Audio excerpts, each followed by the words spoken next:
হাসির রাজা, জ্ঞানের রাজা, রসিক রাজা। কি হয়েছে মন্ত্রী মশাই, সকাল সকাল আপনারা তো মুখ ভারী কেন? আরে আর বলিস না, আগে রাজসভায় অনেকেই ছিল যারা আমার হয়ে কথা বলতো, কিন্তু ইদানিং সবাই কেমন বদলে গেছে। সবাই গোপালের হয়ে কথা বলছে, তাই তো? একদমই তাই। আর না বললেও কেউ গোপালের বিরুদ্ধে কথা বলে না।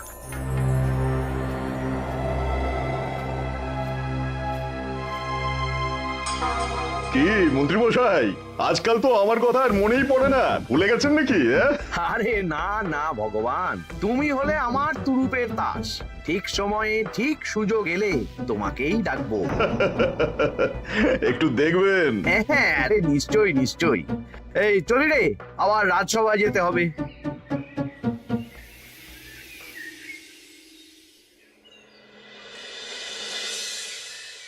আচ্ছা তোমরা বলো তো, আমাদের রাজ্যের সার্বিক উন্নতির জন্য সবার আগে কি দরকার? মহারাজ, আমি বলবো। বলো গোপাল। সততা আর শিক্ষা, এই দুটো জিনিস মানুষের মধ্যে থাকলে রাজ্যের উন্নতি কেউ আটকাতে পারবে না মহারাজ। একদম ঠিক বলেছ পণ্ডিত, তুমি তো শিক্ষার কাণ্ডারি। তুমি কি বলতে চাও এই ব্যাপারে? মানে কিভাবে শিক্ষার আরো উন্নতি করা যায়? মহারাজ, আমি তো মনে করি পুঁথিগত শিক্ষাই শুধু শিক্ষা নয়, মানুষের ভেতরে যে পূর্ণতা আছে সেটাকে ফুটিয়ে তোলার নামই হলো শিক্ষা। যেমন? কেউ যদি খেলতে ভালোবাসে সে খেলোয়াড় হবে, গান করতে ভালোবাসলে সে গায়ক বা গায়িকা হবে। আমি প্রত্যেকের মধ্যে লুকিয়ে থাকা এই বিশেষ বিষয়গুলিকে তুলে ধরার জন্য কিছু করতে চাই। তা এটা করার জন্য কি দরকার? প্রথমত অর্থের প্রয়োজন। আমাদের আরো অনেক টুল খুলতে হবে, সেখানে এক একটা জায়গায় এক এক রকমের শিক্ষা প্রদান করা হবে। এটা ভালো প্রস্তাব। আমাদের রাজ্যে গায়ক, নৃত্যশিল্পী, অঙ্কন শিল্পী, খেলোয়াড় সব তৈরি হবে। দেশ বিদেশে রাজ্যের নাম উজ্জ্বল হবে। মহারাজ, একদম এসব উল্টো পাল্টা খরচ করবেন না। কেন কেন? মহারাজ, রাজকোষে প্রথমত বেশি অর্থ নেই, যে কোনো সময় যুদ্ধ লাগতে পারে। তাই আমাদের উচিত প্রথমে এসব না করে কামান, গোলা, বারুদ, ঢাল, তরোয়াল এসব কেনা। ঠিকই বলেছ। কদিন ধরেই শুনছিলাম সীমান্তবর্তী এলাকায় ইংরেজ সেনারা নাকি ঘুরঘুর করছিল। পণ্ডিত মশাই, আপনার এই সব পাণ্ডিত্য অন্য জায়গায় ফলাবেন কেমন? এসব করে লাভের লাভ কিচ্ছু নেই। কাউকে যদি ইংরেজরা গুলি করে সে কি গান শোনাবে? হ্যাঁ, মন্ত্রীর কথায় যুক্তি আছে। মহারাজ, আপনি বরং পণ্ডিত মশাইকে কিছুদিনের জন্য ছুটি দিয়ে দিন। পণ্ডিত মশাইয়ের মাথার একটু বিশ্রাম দরকার। হ্যাঁ পণ্ডিত, তুমি বরং দিন 15 জন্য তীর্থে ঘুরে এসো। যথা আজ্ঞা মহারাজ।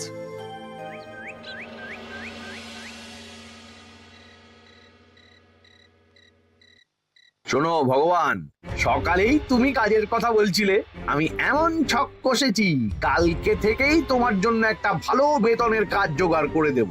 শুধু যা বেতন পাবে তার অর্ধেক আমাকে দিতে হবে, কেমন? রাজি রাজি। কি কাজ বলুন? শোনো, বাহ বাহ, দারুণ দারুণ, হয়ে যাবে কাজ।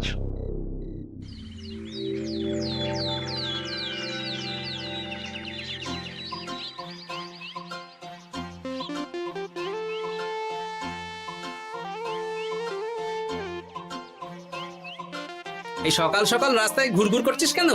পড়াশুনো কি শিখেই তুলে দিয়েছিস? পণ্ডিত মশাই তীর্থে গেছেন, এখন আমাদের ছুটি। দুপুর বেলা ভাত, রাতের বেলা রুটি।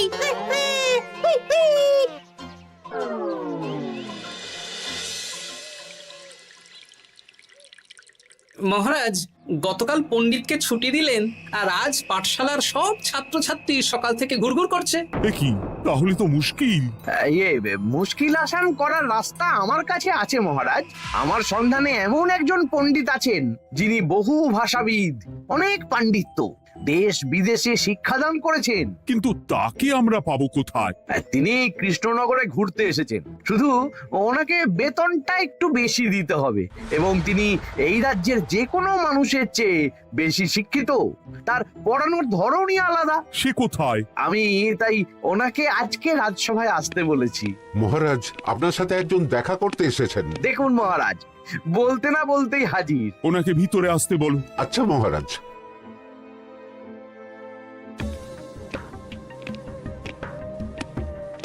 প্রণাম কৃষ্ণচন্দ্র। আমাকে আপনার মন্ত্রী ডেকেছেন, তাই এলাম। মন্ত্রীর সাথে কথা হয়েছে আমাদের রাজ্যের শিক্ষার উন্নতির ব্যাপারে। আমাদের মানে আপনি কি এই রাজ্যের? আমি এখন এই রাজ্যে আছি তো, তাই আমাদের রাজ্য বললাম। উনি সবাইকে আপন করে নেন। যাই হোক, তোমার শিক্ষার উন্নতির ব্যাপারে কি মতামত? মহারাজ, আমি এই রাজ্যের বিভিন্ন মোড়ের মাথায় টোল খুলতে চাই। তার জন্য অনেক অর্থের প্রয়োজন। তাতে কি উপকার হবে? ছাত্রদের জন্য তো নির্দিষ্ট পাঠশালা আছে। যখন শত্রুরা আক্রমণ করতে আসবে, তখন তারা দেখবে রাস্তার মোড়ে মোড়ে টোল, মোড়ে মোড়ে টোল। তারা বুঝতে পারবে এখানে সবাই শিক্ষিত। আর শিক্ষিত লোককে ক্ষমতার অধীনে রাখা কঠিন, যুদ্ধে জিতলেও শাসন করা মুশকিল। কারণ অশিক্ষিতকে বোকা বানানো সহজ, কিন্তু শিক্ষিতকে বোকা বানানো কঠিন। নতুন পণ্ডিত একদম ঠিক কথা বলেছে। কোনো বাইরের রাজা বা শত্রু আক্রমণ করার আগে 5 বার ভাববে। এই সেরেছে। গতকালই মন্ত্রী বলছিল শিক্ষার দরকার নেই, অস্ত্র কিনুন, আর আজকেই শিক্ষার পক্ষে কথা বলছে। ব্যাপারটা কেমন সন্দেহজনক, নজর রাখতে হচ্ছে। বেশ, আমি তোমার এই শিক্ষা সম্প্রসারণের প্রস্তাবে রাজি। মন্ত্রী, তুমি এই প্রকল্প দেখভাল করবে। আচ্ছা, কত খরচ হতে পারে একটা হিসেব করে আমাকে জানিও, আমি দিয়ে দেব। আচ্ছা মহারাজ, আপাতত 500 মোহর দিয়ে রাখুন, পরে যা লাগবে বলে দেব। উফ, সকালে এক পত্তন বাজার, বিকেলে এক পত্তন বাজার, আর পারি না। আরে হাত চালাও, হাত চালাও। বাবা, কাজ শুরু হয়ে গেল। হ্যাঁ, আর ছাত্রদের পাঠশালার কাছে যেতে হবে না। পাঠশালা ছাত্রদের বাড়ির কাছে চলে আসছে। যেখানে সেখানে পাঠশালা। এ তো যেখানে সেখানে শিক্ষা। ঠিক বলেছো। আজ থেকে আমি আর নতুন পণ্ডিত চালু করছি। ধরো শিক্ষা, মারো পেরে। শিক্ষাকে ছাত্রছাত্রীদের মধ্যে গেঁথে দিতে হবে। এতদিন জানতাম ধরতক্তা মার পেরে, এখন বদলে যাবে। কিন্তু একটা পণ্ডিত এতগুলো পাঠশালা একা সামলাবে কি করে? খেপে খেপে। মানে সকাল 6টা থেকে 7টা একটা জায়গায়, পরে 7:30 থেকে 8:30 আরেকটা। এইভাবে বিভিন্ন জায়গায় পণ্ডিত ঘুরে ঘুরে শিক্ষাদান করবেন। না, ব্যাপারটার উপরে মহারাজকে নজর রাখতে বলতে হবে। মহারাজ, আমার মনে হয় এই পাঠশালায় আগামীকাল থেকে কেমন পড়াশোনা শুরু হবে, আপনার সেদিকে একটু নজর রাখা উচিত। হ্যাঁ, দেখি আগামীকাল সকাল সকাল বিভিন্ন পাঠশালায় গিয়ে নজর রাখবো। আর হ্যাঁ, আমাকে নতুন পণ্ডিত একটা তালিকা দিয়েছে, কোন পাঠশালায় কখন পড়াবে সেটার তালিকা। আমিও যাব আপনার সাথে।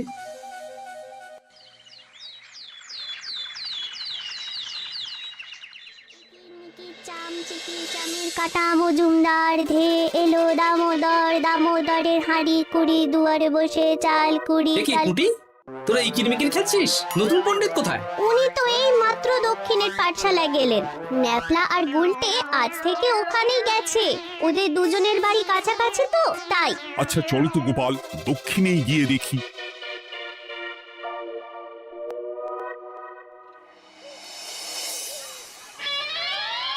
দেখি এখানেও তো নতুন পণ্ডিত নেই। নতুন পণ্ডিত মশাই আমাদের একের নামটা মুখস্থ করতে দিয়ে চলে গেলেন। একের নামটা? এসব কি হচ্ছে? শিক্ষার নামে অর্থের জলাঞ্জলি মহারাজ। না, আজই রাজসভায় এর বিচার হবে। মন্ত্রী, আমি যা দেখলাম তাতে শিক্ষা তো কদিন পরে লাটে উঠবে। আমার এক ভাগ্নি তো আজ পাঠশালায় গিয়ে লুকোচুরি খেলেছে। নামমাত্র পড়াশোনা আর বাকি সময় খেলা, এভাবেই বয়ে গেল বেলা। মন্ত্রী, এই তোমার নতুন পণ্ডিতের দৌড়। মহারাজ, একজনের পক্ষে এতগুলো পাঠশালায় শিক্ষাদান তো সম্ভব নয়। তার জন্য তো আরো পণ্ডিতের প্রয়োজন, আর তার জন্য চাই আরো অর্থ। আবার অর্থ? শুধু মহারাজের অতিরিক্ত অর্থ খরচ হবে বলে আমি আগে এই প্রস্তাবটা রাখিনি। বেশ, তা আর পণ্ডিত কোথায় পাবে? আমাদের নতুন পণ্ডিতের কাছে অনেক পণ্ডিতের সন্ধান আছে। উনি একটা হাঁক মারলেই সব চলে আসবে। বেশ, তাহলে তাই ব্যবস্থা করো। এভাবে শিক্ষার অবনতি আমি চোখে দেখতে পারবো না। আরো 300 মোহর লাগবে। পেয়ে যাবে। এ তো দিনে দুপুরে ডাকাতি, ব্যাপারটা ধরতে হবে, কিছু একটা ঘোট তো আছেই। আর নতুন পণ্ডিতদের যদি কোথাও একটু থাকা খাওয়ার ব্যবস্থা করা যায় তাহলে ভালোই হয়। রাজবাড়ির অতিথিশালা তো আছেই, ওখানেই না হয় ব্যবস্থা করে দেব।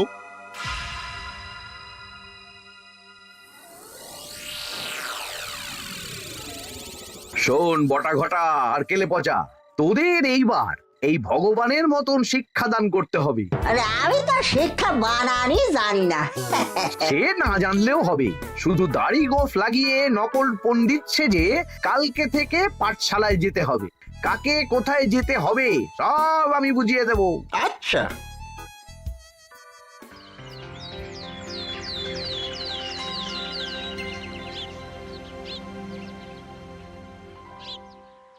আচ্ছা বল তো, গতকাল তোদের বাড়িতে কি কি রান্না হয়েছিল? ভাত, মসুর ডাল আর লাউ ঘন্ট। লাউ ঘন্টের মধ্যে চিংড়ি ছিল? না, তা আজকে কি রান্না হবে?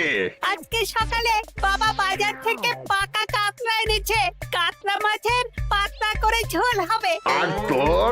আমাদের আজ নিরামিষ, এই কবজি ডুবিয়ে সবজি ভাতি খেতে হবে। বেশ।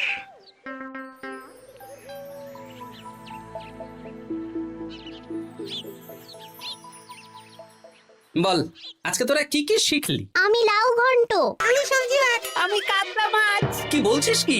আজকে তো পাঠশালায় এই সব আলোচনাই হয়েছে। এবারে ব্যাপারটা একেবারে সহ্য সীমার বাইরে চলে যাচ্ছে। দাদু আমাদের আগের পণ্ডিত মশাই ভালো ছিলেন। উনি কোথায় চলে গেলেন? মন্ত্রী মশাই ছলে বলে কৌশলে ওনাকে তীর্থে পাঠিয়েছেন। না, এখন আমাকে মন্ত্রী মশাইয়ের উপরে নজর রাখতে হবে।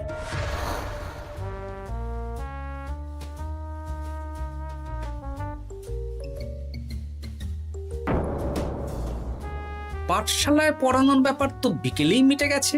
রাজবাড়ির অতিথিশালায় না গিয়ে নতুন পণ্ডিত মশাইরা এদিকে আবার কোথায় যাচ্ছেন? সাথে মন্ত্রীও আছেন, ব্যাপারটা নজর রাখতে হবে। তাড়াতাড়ি চল। চলুন চলুন। এদিকে তো বটা ঘটার বাড়ি, এদিকে মন্ত্রী মশাই কোথায় যাচ্ছেন?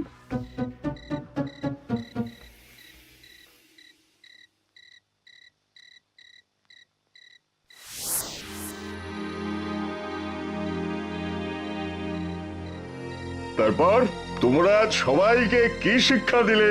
শিক্ষা?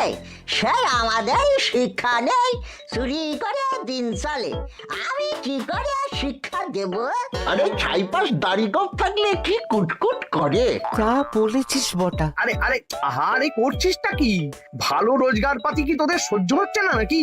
ভগবানকে দেখ, সেই কবে থেকে দাড়ি গোঁফ লাগিয়ে পণ্ডিত মশাই সেজে আছেন। আমারও প্রথম দিন একটু সমস্যা হচ্ছিল, এখন সামলে নিয়েছি। আর আমাদের এই সব আলোচনা একদম করা উচিত না। বলছি মন্ত্রীমশাই, আমি কি শুধু এই পাঠশালাতেই পণ্ডিতের অভিনয় করব, নাকি রাজসভায় বসার সুযোগও পাবো? কালকেই এই ব্যাপারটা দেখছি। আগে তোমাকে রাজসভায় ঢোকাবো, তারপর এক এক করে বটা ঘটা কেলে পচা সব আমার দলের লোককে রাজসভায় ঢুকিয়ে নেব। আর রাজসভার বাকি সদস্যদের ফাঁকা করে দেবেন। একদম তাই। মহারাজ সহজ সরল মানুষ, এটাই একটা বড় সুবিধা। আচ্ছা, এই ব্যাপার, ঠিক আছে। আমি কদিন পরে ঠিক সময়ে একদম হাটে হাড়ি ভাঙবো।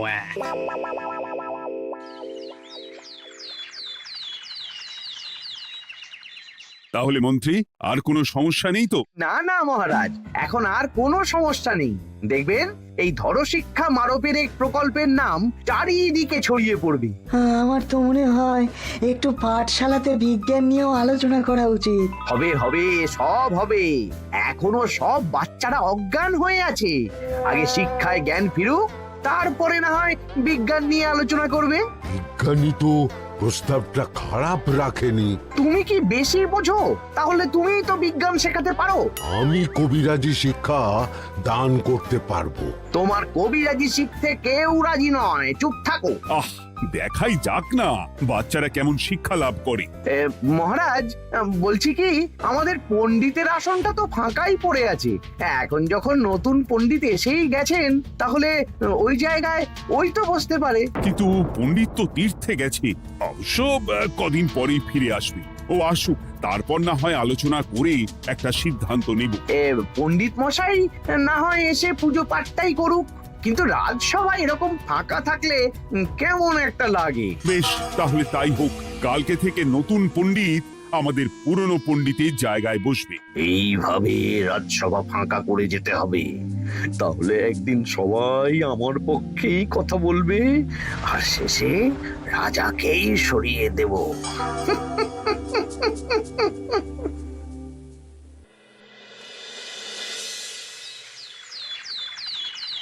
মহারাজ, সর্বনাশ হচ্ছে চারিদিকে।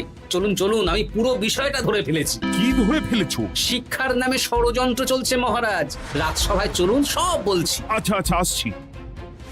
হ্যাঁ বলো গোপাল, তুমি কি বলছিলে শিক্ষার নামে ষড়যন্ত্র নাকি? মানে গোপাল মস্করা করছে নাকি? রাজ্যে দারুণ শিক্ষাদান চলছে। মহারাজ, আমি দেখে ফেলেছি আমাদের নতুন পণ্ডিত আসলে কোনো পণ্ডিত নন। ইনি আপনাকে, আমাদের সবাইকে বোকা বানাচ্ছেন। তাই নাকি? ডাকো দেখি নতুন পণ্ডিতকে। এই তো মহারাজ, আমি চলে এসেছি।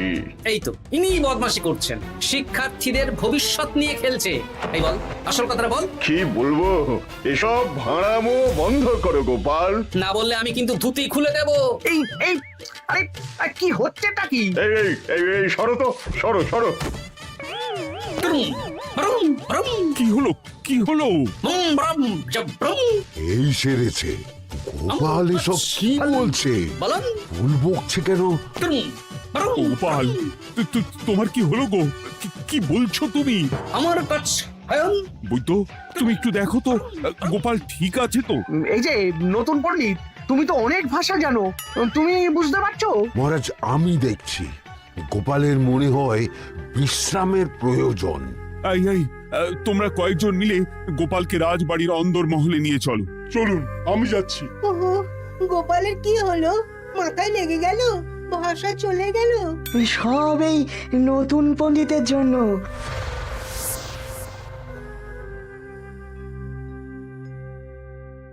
আম ভাল খাচ কাচ হায়ন আম মাস্টার কাচ।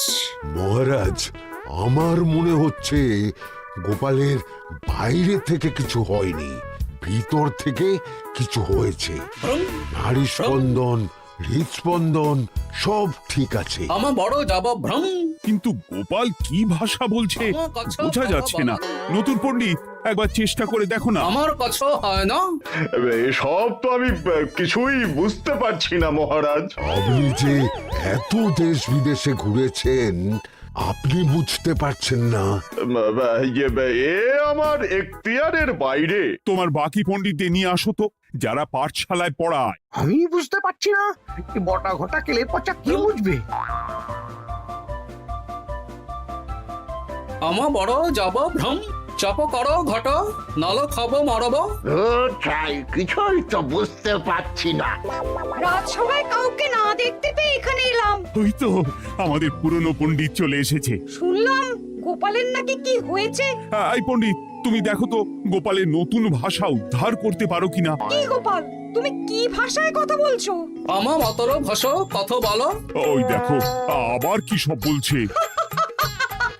আমো বছর তো পড়ছো, সবার সাথে মস্করা করছো। তমো ঠক ধরছ। হ্যাঁ, এই পণ্ডিত, এটা কি ভাষা? ঘাবড়াবেন না মহারাজ, এটা পাতি বাংলা ভাষা। বাংলা ভাষা? গোপাল শুধু আকার ইকার উকার আর বেশিরভাগ স্বরবর্ণ বাদ দিয়ে কথা বলছে। মানে গোপাল তম কছ কছ বলো। আমার নাম গোপাল ভর। মহারাজ, গোপাল বলল আমার নাম গোপাল ভর। আমার অত বকন মহারাজ। এর মধ্যে আকার ইকার উকার এসব বসিয়ে দেখুন তো কি হয়। আমার নাম গোপাল ভাঁড়। আমার নাম গোপাল ভাঁড়। অত, আমি অত, বকা বোকা, নই মহারাজ। মহারাজ, আমি অত বোকা নই মহারাজ। এই তো সুন্দর ধরে ফেলেছেন। কি কেমন দিলাম? দেখলে আমাদের রাজ্যে মন্ত্রী ধরে আনা পণ্ডিতের পাণ্ডিত্য। সব এক একটা গাধা।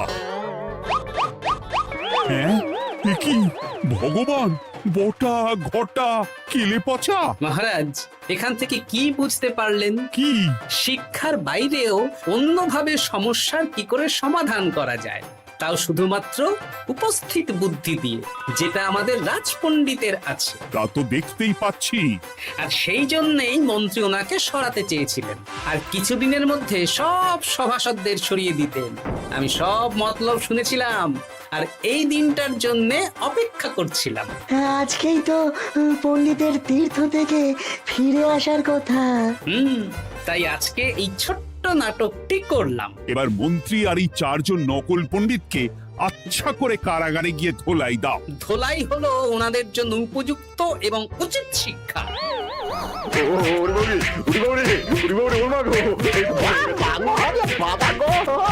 ভুল হয়ে গেছে গো। আরে